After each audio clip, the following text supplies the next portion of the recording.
out of money to respond to the flood disaster. Dear Kenyans, today I am deeply saddened by the devastating large number of Kenyans who have died, injured, or have had extensive destruction to their lives during these flash floods. Equally, I am extremely disappointed with the inept and incompetent Don't Care Ruto, who has found it unnecessary to declare these floods a national disaster. This presidential indifference to the enormous human suffering of the Kenyan people is appalling and horrifying. A Don't Care Ruto must unequivocally apologize to the people for his contemptuously abandoning them. On behalf of myself and my family, I would like to extend my heartfelt condolences and sympathy to all the bereaved families and all those adversely affected by this unforgiving disaster. I stand in solidarity with you during this difficult time. Kenyans, in the last more than 72 hours of Kenya Kwanza government in action to set up and coordinate rescue and emergency services across the country, it has exposed a Don't Care Ruto as a government that is financially bankrupt.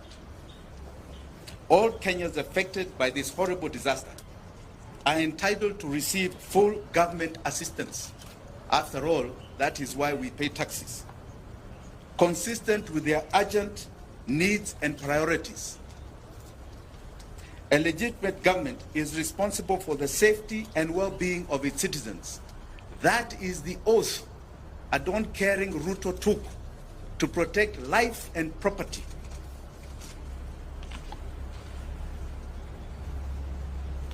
As Ruto does not care, there are many Kenyans who have cared. Kenyans and friends of Kenyans have come out to express their compassion and render generous support, including taking risks to rescue our brothers and sisters. Our togetherness is our strength. I would like to mention just about 3 people here that have stood out across this city of Nairobi. One is a lady called Mzalendo Wanjera of Mathare, and a lady called Hanifa of Mathare. I also, they say the rich also cry in such crises. In Runda, there is a man called Pascal Kambudha, who has been very critical in removing a lot of the drainage in people's homes there. These are heroes, and I'm sure many, many heroes from Maimahio to Elwak to Kilifi are going to come out so that you see the true Kenyans that are patriotic. This disaster has demonstrated to Kenyans that our country is not exceptional. God loves us, but we are not necessarily so-called shielded. We are vulnerable and fragile. Our long-standing systemic political failure is sinking this country into the abyss. Further, this disaster has brought forth the crippling effect of our mammoth debt. A Don't Care Ruto can no longer live in denial. This debt is painfully killing this nation.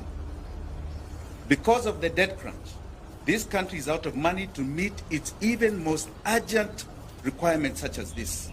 Funding our rescue emergency services. You've not even seen the activation of our disaster center because they cannot find the money. We have been humiliated taking a begging bowl around the world in order to help our people at a time of need. In July 2022, I brought the attention of this nation to a forensic report we did on the public debt heist. We warned that the country is dangerously heading to debt distress with dire consequences. We are now living it. We are now living it. We were labeled alarmist. We've been talking for 2 years. We were labeled alarmist. Today, we are officially a country in debt distress. We are going through what you call a slow fiscal death. Neither raising taxes or borrowing more can resolve our chronic problem. Our country is disastrously sinking, fueled by this crushing debt. We are forced into a choice of servicing enormous debt and odious debt to serving our people. The levels of debt are so staggering. Public debt is estimated at 73.2% of GDP. What is more crucial, and I think you should note this, is that today, as we talk, in 9 months, 83% of our tax revenue is going to the payment of debt. It's going out. Doesn't serve us. It is going out to bad debt. The government has no money to react to our crisis. And unfortunately, the blue-eyed boys of the IMF and Western capitals, even those who are here, are busy telling us that our economy has stabilized. That is a lie. To understand this devastating debt situation, I don't care Ruto has no money to fund this crisis of floods. He is unable to meet his development and service provision obligations. He cannot pay pensions to retirees. He is unable to make disbursements of constitutional revenue share to counties. You've seen governors complaining about no money to mitigate against this current disaster too. His funding education capitation has become a nightmare to him, forcing schools to charge exorbitant parents' fees. His pending bills, our don't care Ruto, pending bills are now over 1 trillion shillings and have completely overwhelmed businesses who are being shut down by auctioneers. Our public health system has literally collapsed due to callous failure to pay our doctors, negotiated and signed CBA agreements. I don't care Ruto must stop lying to Kenyans. Tomorrow, civil servants and workers are celebrating Labor Day with tears and bleeding hearts because of these crippling tax conditions. Kenya is officially under IMF economic and fiscal straitjacket. IMF has imposed toxic, irresponsible and harsh policy conditions that have only worsened the country's dire economic situation.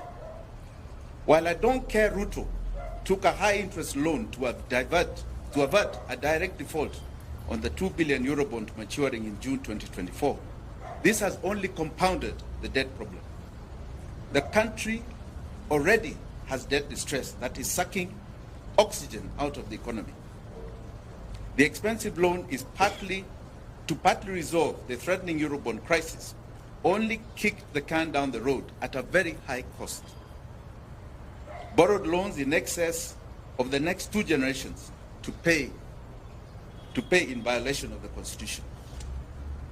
The only way out for Don Ruto is to stay with his current painful fiscal and tax policies path, which is taking the economy to the grave. Alternatively, he agrees to what we have suggested over and over again: debt default, and kickstart a process of debt restructuring. In agreeing to default, I don't care Ruto will be breathing fresh space into Kenyans' lives. This will pave way for an independent, comprehensive forensic audit and investigation of public debt, and allow the country to agree on the necessary radical economic and government structural reforms. The sovereign debt challenge can no longer be treated as a movement of wagons of borrowing, spend and tax. This has to be established and contestably evidence of the fact of the real public debt. The sovereign people of Kenya must get a comprehensive picture of the nature of debt, what it was borrowed for, was it lawful, whether it was utilized for the purpose that it was borrowed, was there value for money, and the authorization to borrow the debt. Those who have been borrowing humongous loans without adhering to the Constitution and budget laws must be held individually and collectively liable. They must be paid. They must be made to pay this debt. In conclusion, Kenya's economic problem is a political problem. Please understand it. I don't care Ruto is the main problem. He ascended to power through political lying and deceit. He lacks political legitimacy. He has escalated his lying to grabbing. He is lying by grabbing Kenyans' hard-earned incomes through mpende msipende punitive taxation. The gross mishandling of the devastating funds has only confirmed this. He has reached his dead end. Don't care Ruto must go now. Asanteni sana.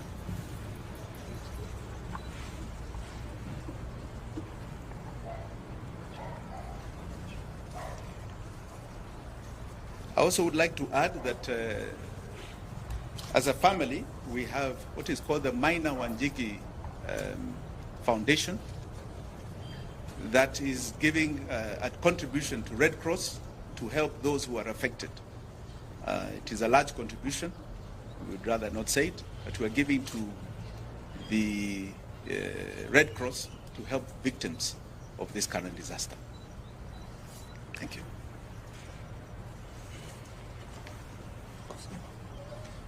Any questions? No? Okay. Thank you. Until this hour.